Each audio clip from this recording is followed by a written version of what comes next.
So when I was younger, my dad bought me one of those CDs that help you learn Spanish when you sleep.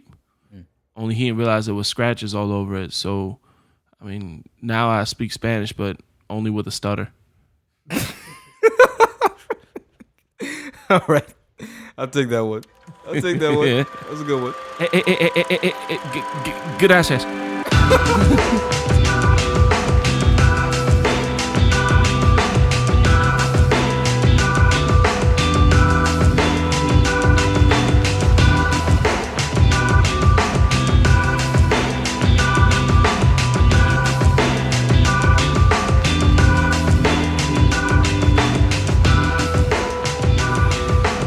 Right, folks, what's going on? Welcome to another episode of Pop Song, episode 6.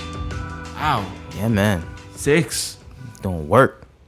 I feel like this. I feel like if we hit 10, we've accomplished something. Then we can just stop for like a month. Yeah, we can stop for like 4 months. We stop for 10 weeks. 10 weeks on, 10 weeks off. There we go.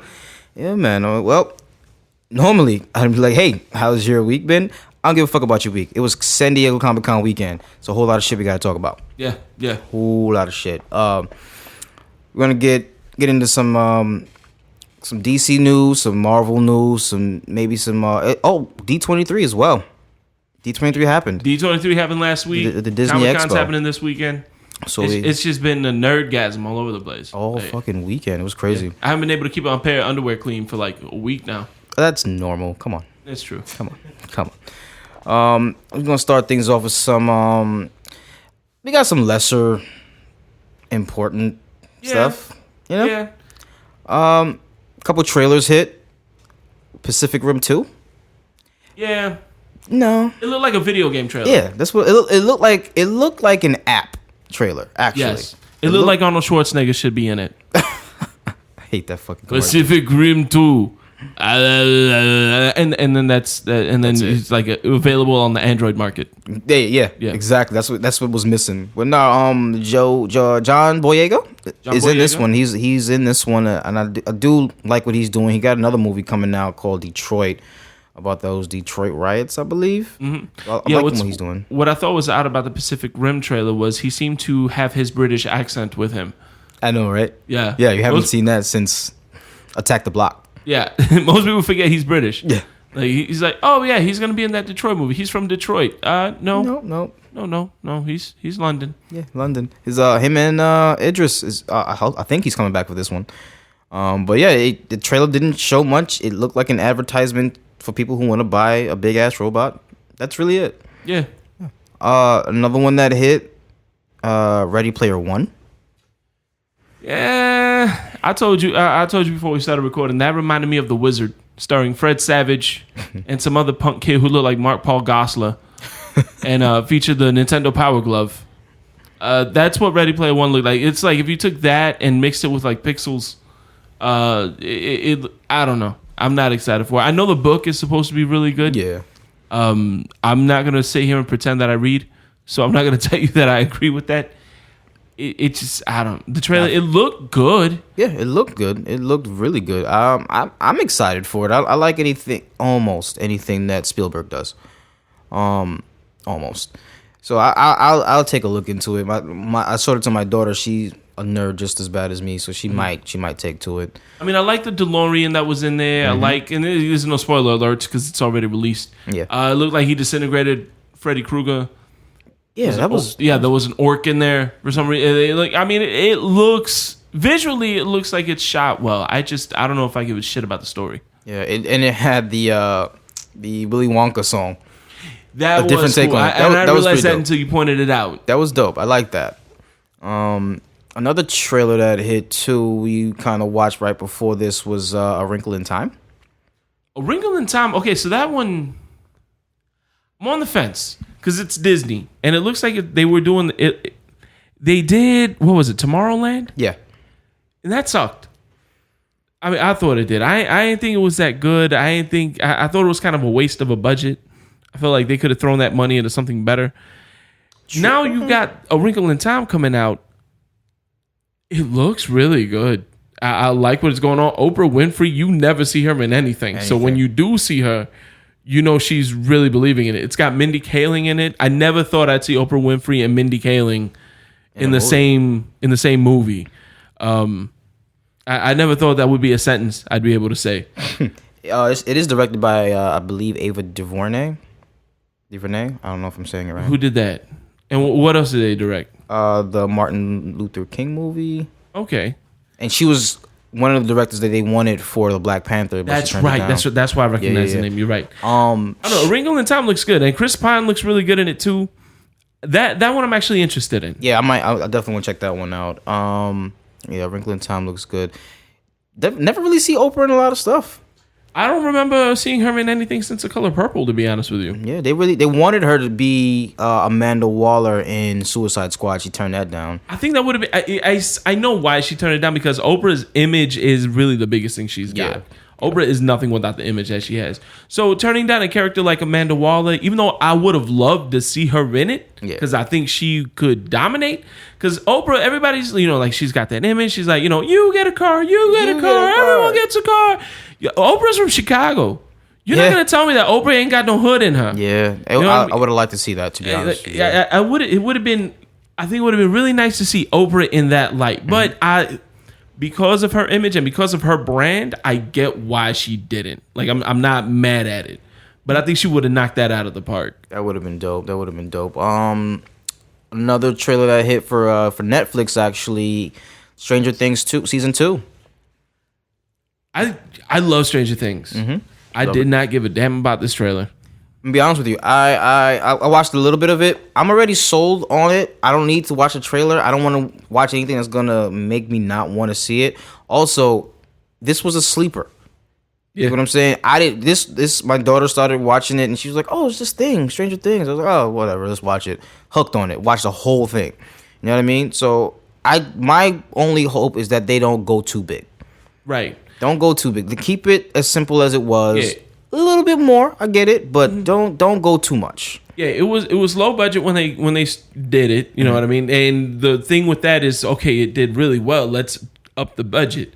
No, the reason it did as well as it did is because it was so low budget. You know, it was straight out of the 80s. It looked like an 80s movie. It looked like I felt like I was watching Flight of the Navigator again. Wow. You know what I mean? Yeah, we're going way back. Like, I felt like I was watching a movie that was made in 1984.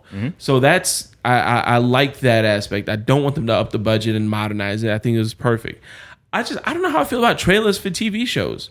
Because even though it's on Netflix, it's, a 10, 13 episode show. Yeah, and those trailers are usually like 5 minutes. They give away, they don't give away a lot, but they have to give away more than a regular movie. I don't know that we need trailers for TV shows. In this day and age, bro, I can see like maybe a little announcement teaser. You know what I mean? Like, oh, hey, this has happened. Like, hey, we're doing that first teaser we got a couple of months ago, I think it was during the Super Bowl. Yeah, that was perfect. That was perfect. That's all I needed. That's all I need. Hey, now, if you want to have back. a panel at Comic-Con or something and talk about it, okay, that's cool. But I don't need an actual trailer. Give me that little teaser. Oh, this is happening. That's cool. And I'm done. That's all I ever needed. Exactly. Yeah. Like I said, I'm excited for it. Trailer didn't do much. I'm still gonna watch it. Yeah, the trailer did nothing for me. I'm looking at him like, okay, I get it. I understand where they're going with the plot points now. Don't give a damn. Don't give it. If I didn't have the trailer or the teaser before, and this was the first thing we saw, I'd be disappointed. Yeah, you know what I mean. Yeah. But I loved season 1. I'm in it regardless of what I feel about this trailer. I'm all in. Yeah, but Halloween coming around, I'm watching it. It comes out on my birthday, bro. October 27th. Remember that, guys. October 27th. I expect balloons, candy, and Batman shit. I'm gonna be trick or treating with the kids, looking at my phone like, he gave me poison. Yeah, that's right. All right. Watch out for the upside down, kids. Yeah, no. Stranger Things is one of the 2 Netflix series that I actually watched twice. The other one was Luke Cage. I watched Luke Cage twice, and they also released the trailer for the Defenders. Again. I'm already sold on it. I don't need it. I get why. I don't know. What are your thoughts? So far I've loved everything about the Defenders except Iron Fist. And I'm not gonna lie, I didn't even finish Iron Fist. I was so put off by it. I think I stopped watching it at episode 7. I think I only finished it because I'm like, we already got this far. I'm gonna have to finish it so I'm caught up with the story when the Defenders comes out. But even watching the Defenders trailer, I don't know that I care. To be honest with you, it doesn't look like Punisher is going to have a huge thing. That's honestly what I think I'm more excited for when it comes to the Defenders right now. Or anything on that MC or the Marvel Netflix universe is Punisher. Because I was totally blown away by what was going on in Daredevil season 2 with Punisher. I know he was in the Walking Dead. Yeah, I never saw the Walking Dead, so I'd never heard of him before. I am all about John Bernthal now. Like, all about it. Matter of fact, he's one of the big reasons why I want to watch Baby Driver. Oh yeah, he's in that too. I realized he was in it when I saw him in the trailer. I was like, oh, okay, yeah, I'm with it. Yeah, no, John Bernthal did a great job as the Punisher. He did a great job in Walking Dead as well. He did a really good job in The Accountant with Ben Affleck. Yeah. He played, spoiler alert for anyone who hasn't watched it, he played Ben Affleck's brother. Yeah. Yeah, I thought he was amazing. He's a good actor. He's a good actor. And, even speaking of Walking Dead, they dropped the trailer for that. Honestly, it's season 8. If you're not into it by now, the trailer wasn't going to do anything for you anyway. I didn't even know they dropped the trailer. Yeah, it's not. That's how put off from Walking Dead I am. It's Comic-Con, so you want to have something to show. Everybody wants something, you know what I mean? And the hardcore fans are going to love it. Why not? Now that we got that out of the way. Yeah, that's all. The small fries, we'll call it. Yeah. Oh, wait, no, we forgot Spawn. Spawn was announced. Oh no, that's part of my big news. Oh, that's part of the big ones. All right, never mind. I didn't mean to steal your thunder. Hold on. I like that. So I feel like I just snatched Mjolnir out of Thor's hands right now. I just stole all your thunder. Spawn is being picked up by Blumhouse Productions. These are the productions that did Split. Yep. They did Get Out. Neil Blomkamp brought back M. Night Shyamalan. He made Shyamalan cool again. Oh yeah. Because nobody knew. Yeah, no, because you it got to the point where Sham Hammer would put out a movie, and you're like, Sham Hammer. Yeah, the Sham Hammer. To the point where they didn't even put his name on things. Yeah, and nobody cared. As soon as I heard, oh yeah, M. Night Shyamalan did this movie, like I don't want to watch it. Nope. And then what was it? The Visit. The Visit was from. I had no idea that was a Shyamalan movie. Yeah, nobody did. No, exactly, and they did that on purpose. They're like, listen, we want you to do this movie. No one's going to know you have anything to do with it. Why not? Well, we want people to watch it. Exactly. Yeah, The Visit was dope. And then he came with Split. Split was amazing to me. How it tied in to some other stuff. I'm not even going to get into that. Mm-hmm. So they did that. Did they Get Out? Did you see Get Out yet? Get Out? Get Out. I haven't seen it yet. Damn it, man. You got to watch that. I wouldn't classify it as horror per se, but it is under that genre. It is under that Blumhouse. So they're going to do an R-rated Spawn. And just recently watching the Spawn movie that came out in the 90s with Jai White. Yeah, they got to do this shit better. They got to do it justice, please. Well, I mean, so Spawn, the Michael Jai White Spawn is kind of one of my guilty pleasures. Mostly because John Leguizamo's in it, and as a Colombian, I have to represent. You have to. But I mean, it was good at the time. I mean, this was before comic book movies were a thing. I think it was Spawn, a couple of Superman movies, the Batman movies, and Howard the Duck. Those were the only comic book movies that we had. So it wasn't like Batman. It wasn't like Superman. It wasn't Howard the Duck either. But it was definitely something different than what was on at the time. So for that, and it wasn't horrible. It wasn't Ben Affleck Daredevil. Oh God, no! It wasn't that bad. So, but for what it was, I thought it was good. I'll still watch it occasionally. It's got a huge cult following. Yeah. So I like Spawn. I'm happy to hear that Blumhouse is doing this one. I think that's the perfect. Cause Spawn's a horror story. Yes, absolutely. So if you're gonna get horror and comic books, I think that's the way to go. Yeah, I wouldn't mind. Like I said, I just watched it again. I haven't watched it since I was a kid, so I loved it as a kid. But I guess it doesn't hold up. Available on Netflix. Moving on though, what we got next? We're gonna start with D23. Let's get to D23. The D23 exclusives. So basically, that's a Disney convention that they just hold for all because Disney is a huge corporation. They got Marvel, Star Wars, Pixar, then Disney Animation. Half of Comic-Con is Disney. Yeah, so they had to have their own shit. So D23 happened, and they announced the cast that they have for Aladdin, live action Aladdin. Yeah. You got one person I don't know, the second person I don't know, and you got Will Smith. I guess they got Jasmine, who was the girl who's playing Jasmine was in the Power Ranger movie. Last name Scott. She is half British, half Indian. And a lot of people are not happy that she's not full Arab. Yeah, some people are upset that she's not, So the thing was that Agrabah in the 1992 cartoon was supposed to be Baghdad. So, and Aladdin is an Arab story, so everybody's upset that she's not actually Arab. Right. It's whitewashing, except she's not exactly white. I guess she's half British, so that qualifies maybe a little bit. I don't know. Sort of. Yeah, a lot of people are really up in arms about the cast. And Naomi Scott is the name of the girl they cast. And yeah, like you said, she's British and Indian, and everybody's mad because she's not like Egyptian or she's not Persian or Iraqi or anything like that. Yeah. I mean, I get it. I get what people are mad about it, but can anyone honestly name me one Middle Eastern actress? Exactly. I mean, and that's not. I mean, if you can, folks, leave it in the comment section by all means. I honestly can't think of any. But the thing is with them too, Mindy Kaling is the most I get, and she's Indian too. So I got nothing. Oh, the Mindy Project chick, yeah. No, I don't want her as Jasmine at all. No, I wouldn't mind her voicing Jasmine in another cartoon. I think she's got a bubbly voice and everything for that. But I mean, but again, she's also Indian, so that wouldn't make anybody happy either because she's not Arab. True. I really can't think of any Arab actresses. They they had a hard time, not necessarily finding Jasmine, but they had the hardest time finding Aladdin. So they were supposed to start production last week or so. It got pushed to August because they couldn't find an Aladdin. They couldn't find. We still don't know who Jafar is going to be. However, the genie will be Will Smith. Yeah, and I like it. Okay, granted, you cannot redo what Robin Williams has done. Even if, God rest his soul, if he was still alive, I wouldn't want him to do it again because then it'll just be a rehash, and I don't want that. Yeah, I want a different take at this point. And if you haven't noticed, he could bring a different vibe to it.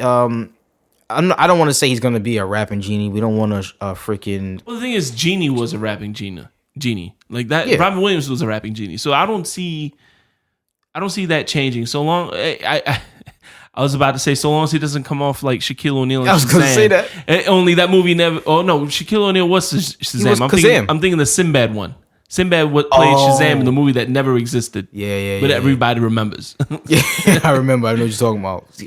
Vaguely. Huh? I remember that. Sinbad playing Shazam? Yeah, the movie never existed. It's weird. That's something, yeah. No, what it is, that's a CIA mind sweep. The movie existed. There's like a handful of people that remember it. It's tapped into our memories, but they hated it so much the CIA got rid of it and said, nope, that never happened. I don't think that's true. That ain't what actually happened. It feels like it because I vaguely remember that shit. It's a Mandela effect. Everybody remembers something. But yeah, no, Shaquille O'Neal played Kazam, and as long as he's not a rapping genie like that, yeah, I'm good with it. I think, like you said, even if Robin Williams was alive, they needed to get away from that. You can't out Robin Williams. Yeah. If they wanted someone along that same vein, I was all about Josh Gad. Probably would be the one to go if they wanted to go that route. Mm-hmm. But Will Smith, you don't have to worry. I'm not worried about Will Smith trying to be Robin Williams. That is a whole different level or a whole different source of talent. Like he's from a completely different place. His comedic skills, and Will Smith is funny. People forget about Fresh Prince. You know, if we get the Fresh Prince as the genie, I think we're gonna be fine. Exactly. That's what I'm thinking it would be, and I'm a huge Will Smith fan. Anything he does, I'm on board. I don't think he's made a bad movie in my opinion. We're gonna exclude Suicide Squad. No, we can't. That was a movie that Will Smith was in. It wasn't great. Listen, he was the best part of the movie. I think Jay Rodriguez was probably my favorite part of that movie. Yeah. I love Jay Hernandez. Whoever Diablo was. Yeah, shit. Was it Jay Hernandez? It was Jay Hernandez. Yeah, he's my people. You would think I'd get the name right. Something right away. with a Z at the end. Yeah, no, it's Jay Hernandez. And yeah, no, he was my favorite story about the whole thing. I love the way they slowly revealed his backstory instead of giving it like everyone else. I actually felt for his character. For me, he was like because he does a lot of indie movies. You don't see him in a lot of big budget stuff. So as far as I was concerned, he was like the biggest as far as acting talent goes. It was him. Like I really liked him as far as like being able to draw out some real emotion. Right. Yeah, I definitely fell for his character. My Will Smith bias just took over though. That's all right. But yeah, no, I'm excited for this with Will Smith and the Naomi Scott, and then the guy that they cast for Aladdin. I'm gonna be honest with you, I don't know his name. Mina Masood, if I'm not mistaken. Yeah, something like that. And I thought that was who they cast for Jasmine at first, to be honest with you. Mina Masood. Yeah, so he looks Egyptian, and he's Egyptian. He looks great. He looks like he would definitely play the part well. So I'm excited for that. I watched Aladdin not too long ago with my kids, and it holds up. I still love it. The songs are awesome. Yeah, look at him. Look at this guy. See, my whole amazing. The only thing I'm worried about is Guy Ritchie directing it. What are you worried about? I don't know that I want Guy Ritchie to direct an Aladdin movie. Did you? Oh, you didn't see King Arthur. No, I didn't. But I when I see a Guy Ritchie movie, I want something like Snatch. I want something like Lock, Stock, and Two Smoking Barrels. There's a lot of montage. There's a lot of, real. I mean, it's not that I don't know if I want him doing an Aladdin movie. I don't know that I want him doing a Disney Aladdin movie. Oh, okay. You want a more gritty Aladdin? Yeah, like if he was gonna do like a more like, let's say, Alibaba and the 40 Thieves style type of thing like that, because at that point you'd expect a heist movie, right? Because it's Alibaba and the 40 Thieves anyway. Give me that open sesame, give me all that. Okay, I'm good with that. I see what you're saying. But as far as like a Disney version of Aladdin and Guy Ritchie, I'm not against it. I just don't know. I don't know that I know what to expect from that. I like Lock, Stock, and Two Smoking Barrels and all the other ones he's done. King Arthur was definitely very underrated. I mean, it's a shame that it's not gonna go where it needs to go. I can see Guy Ritchie doing this justice. Actually, I really can. I think he is the perfect person to direct this Aladdin movie. The thing is, will Will Smith allow Guy Ritchie to direct him? Will Smith is now under the control of Disney. Think about that. Do you really think if Will Smith is not going to play ball as much as I love Will Smith, they're going to kick him to the curb? That's true. They're going to kick him to the curb. Yeah, Disney don't fuck around. Disney just fired Lloyd and Miller. Exactly. They don't listen, you're doing this movie. Do this movie the way we want to do it. Yeah. This is what we want you to do. Do it. That's it. It has nothing to do with nobody. This is Disney's movie. Yeah. So you think what you want to think. They know they have their plan. That's true. So I'm not worried about that at all. Okay. Not worried about that. Who do you like for Jafar? I don't know, man.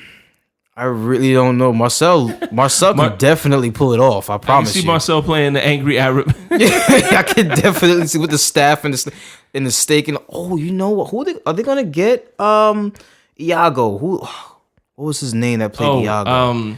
The most annoying voice ever. Damn it, Gilbert Gottfried. Are they gonna get him back? Is he alive? He's still alive. Yes, he is still alive. If they're gonna bring anybody back, he has to come back. Gilbert Gottfried lately, I think the most popular thing he's done is he did an audiobooks of 50 Shades of Grey.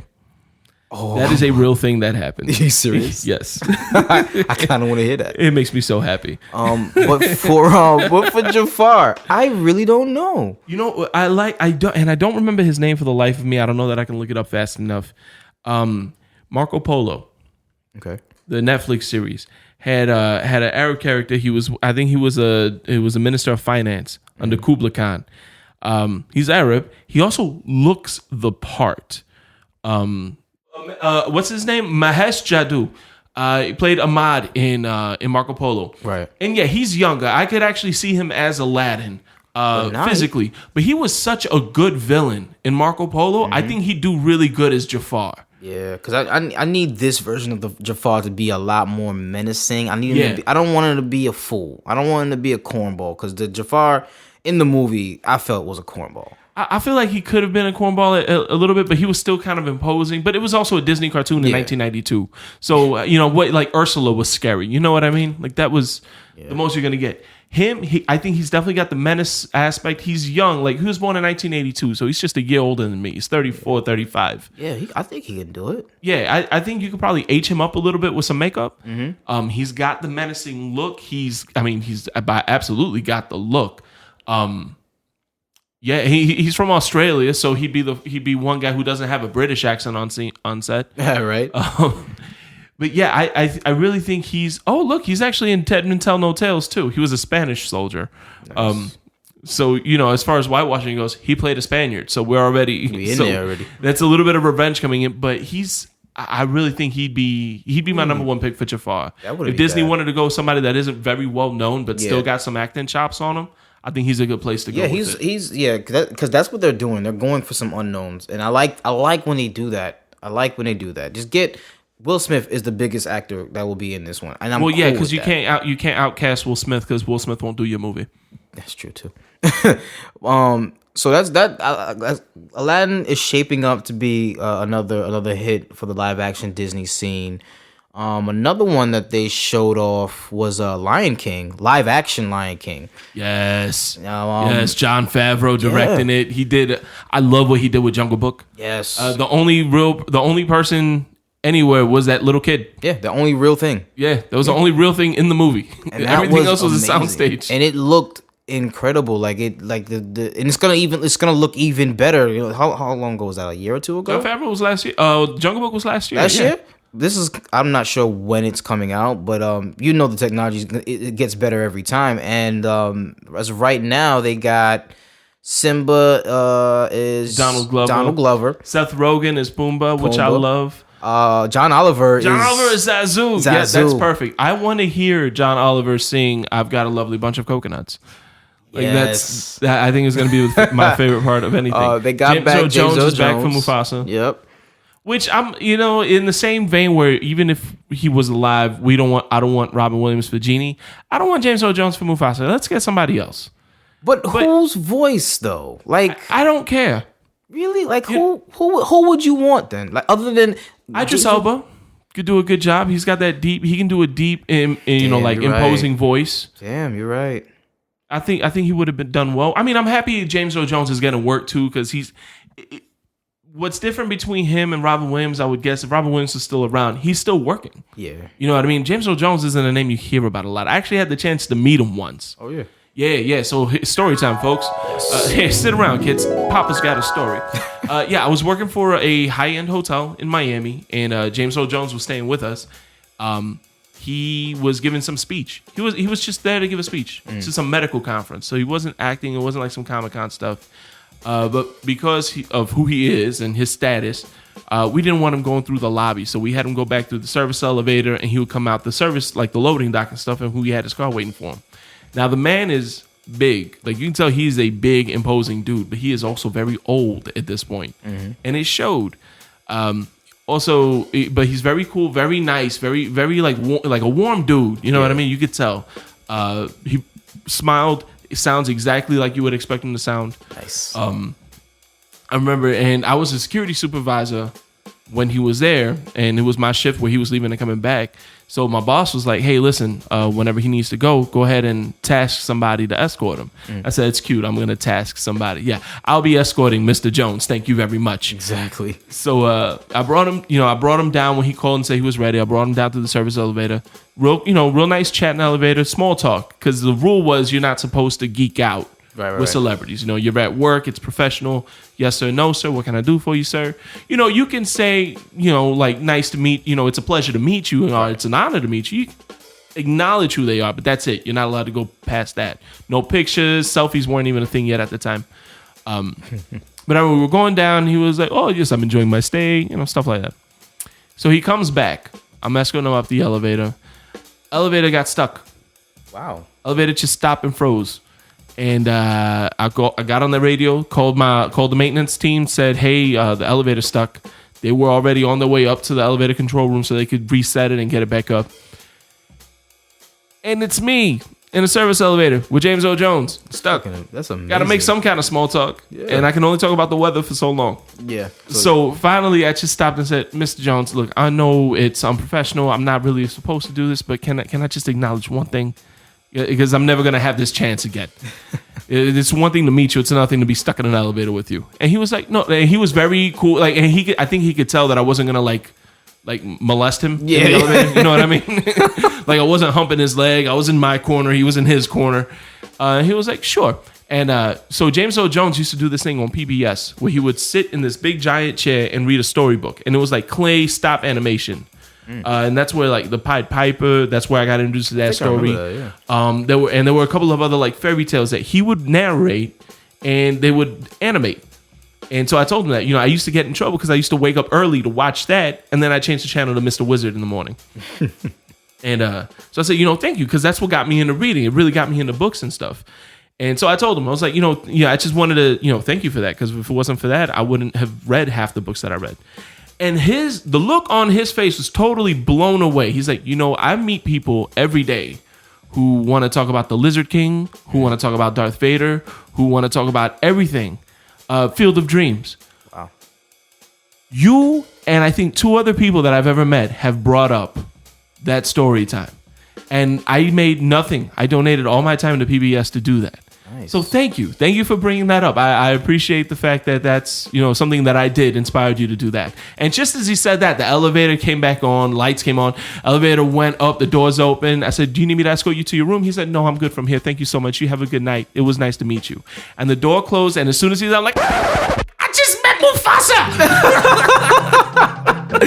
Yo, that's totally so had awesome. A fanboy moment in the elevator. That is awesome, dude. That's dope. That's awesome. So all that, regardless, with the Lion King, story time's over, kids. Thanks for listening. It is nice to see him get work. I still kind of wish they would have got someone else, but I could see Idris Elba. Yeah, man, his voice, because he played Shere Khan. He did. That shit was his voice. He did, and that would be somebody that Jon Favreau also worked with in voiceover. Right. So that, there's a little familiarity there. Okay. Mufasa is a minor character though, so it's not like he's only in the first act. Yeah, really. So, all right, so that makes sense. I guess there are other talents, and his voice is very, very, very menacing. Idris Elba. This is the second fucking episode we talked about this man that my wife loves, and I fucking hate him. So we're gonna move on from that.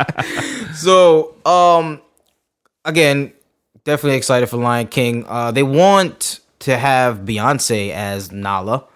That's still in the works. I'm not sure how that's going to work. I can't picture Beyonce in a movie where it's not the character she played in Austin Powers 3. Wow, that's pretty messed up. Like, she's going to be calling Simba Sugar.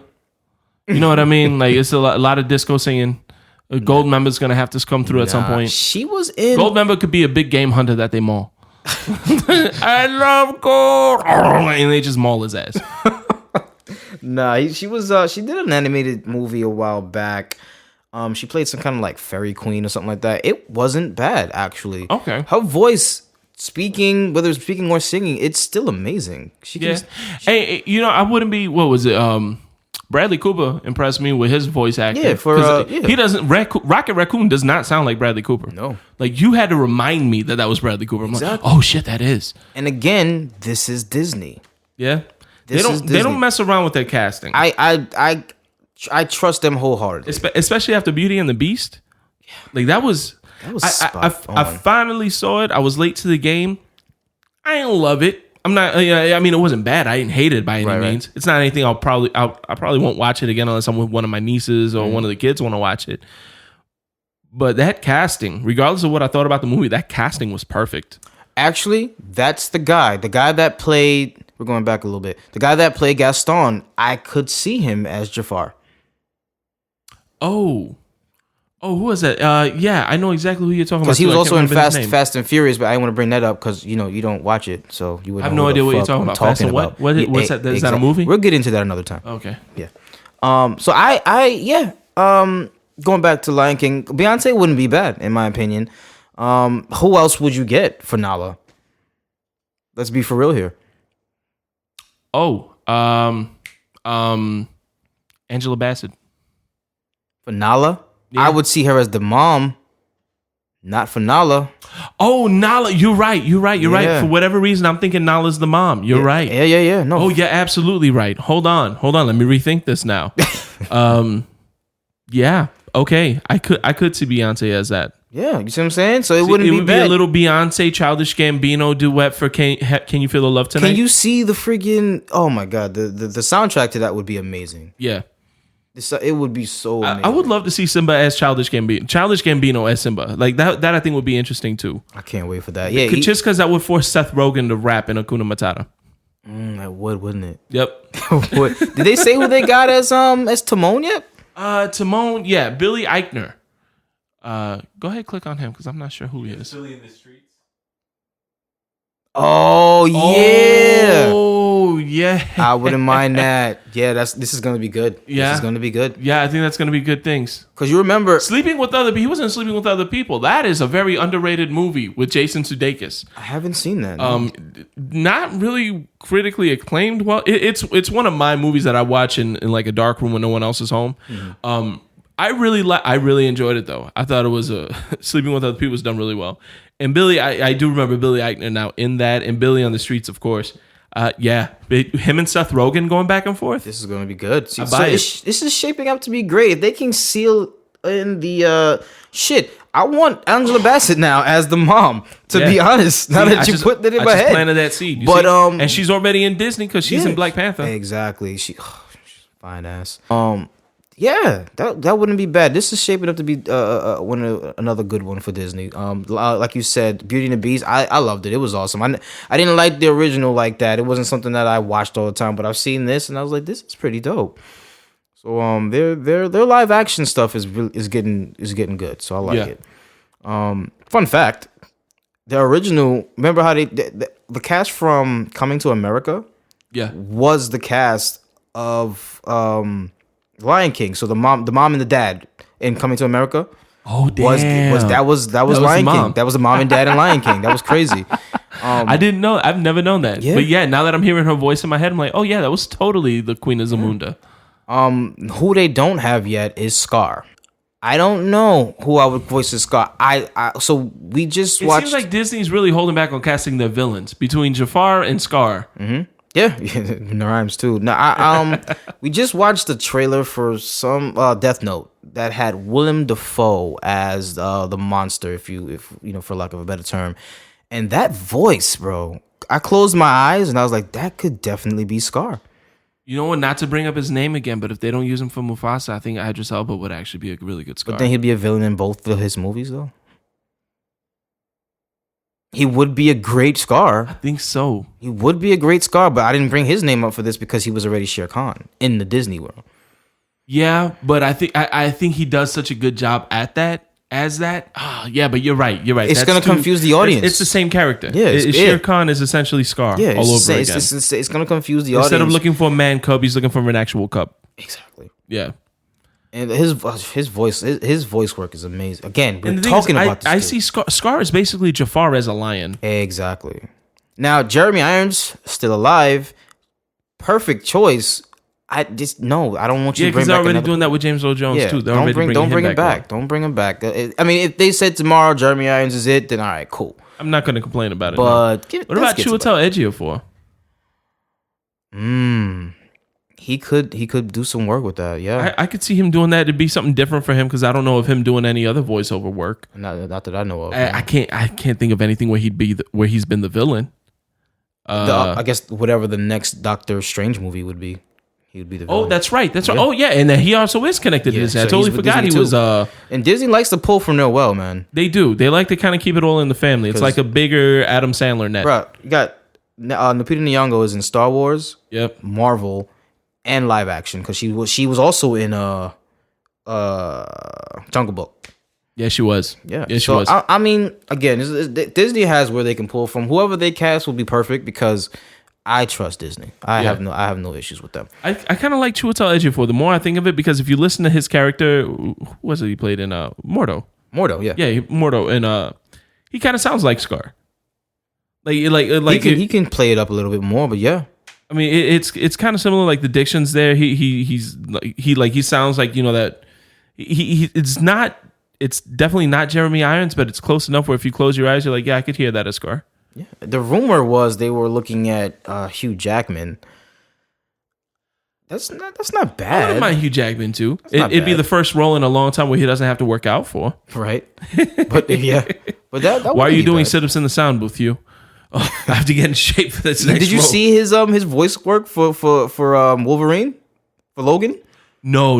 I know that they released that, but I never saw it. And that is why one of the reasons why I'm like, I could see that.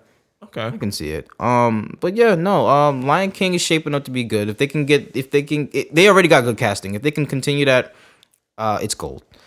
Another one going into Pixar territory, we got Toy Story 4.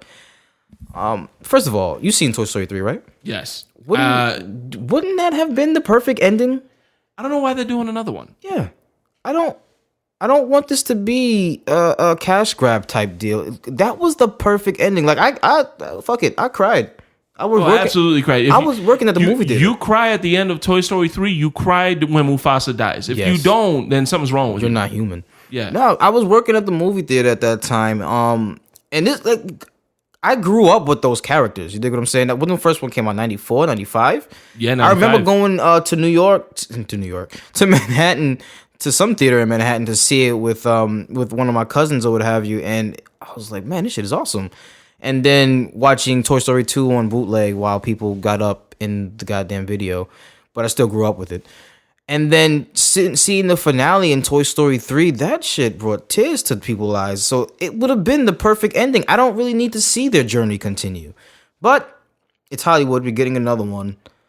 And it's been said that Lasseter is not directing this one. So what do you think about that? It sucks that Lasseter isn't doing it. Josh Cooley is actually who's directing it.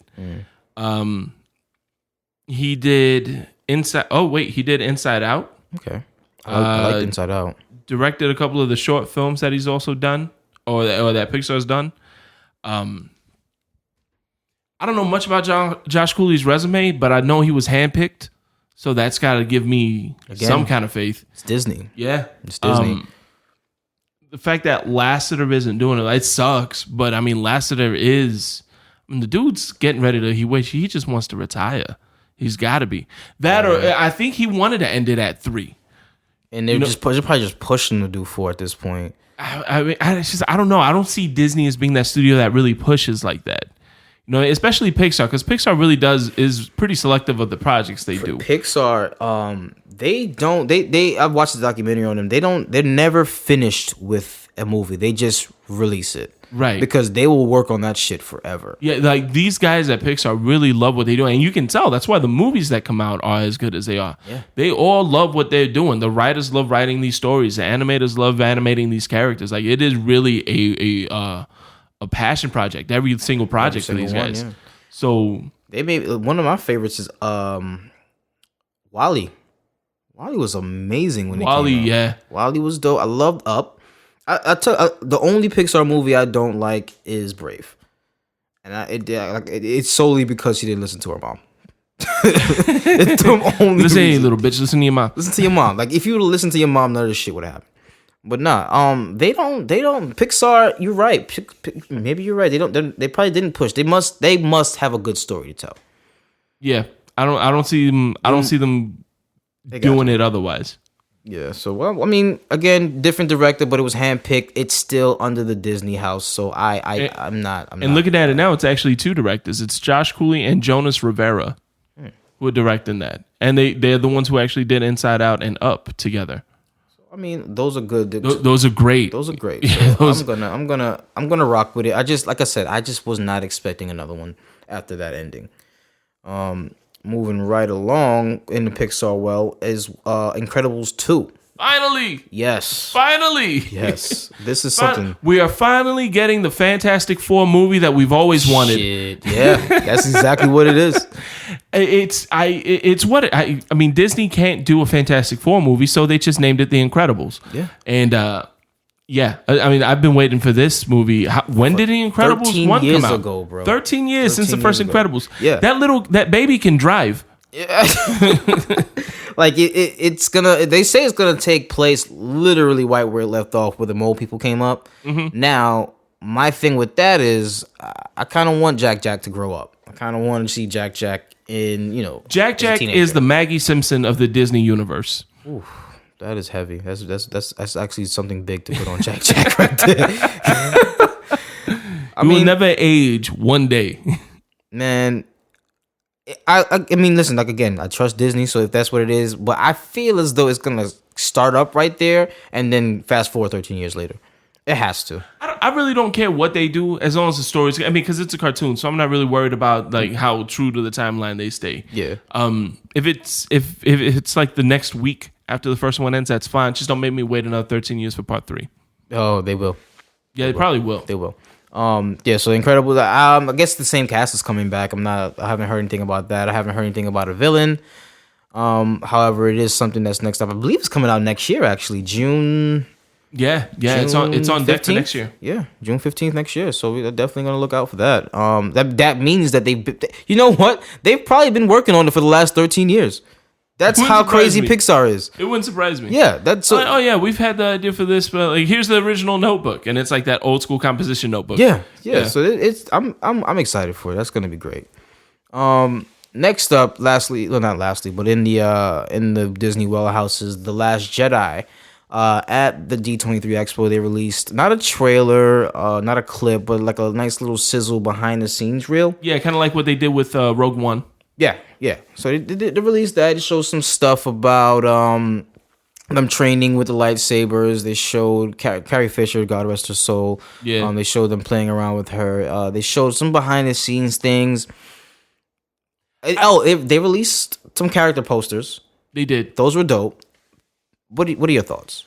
I think this was just more of a sizzle reel to keep people's interest in, because they haven't marketed this movie much At all. I mean, they put out the one teaser a couple of months ago.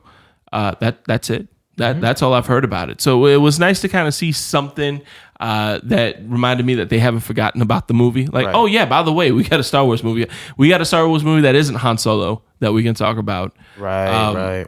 I'm excited to see what a first actual trailer is, not just this teaser. But I want it's time for a trailer.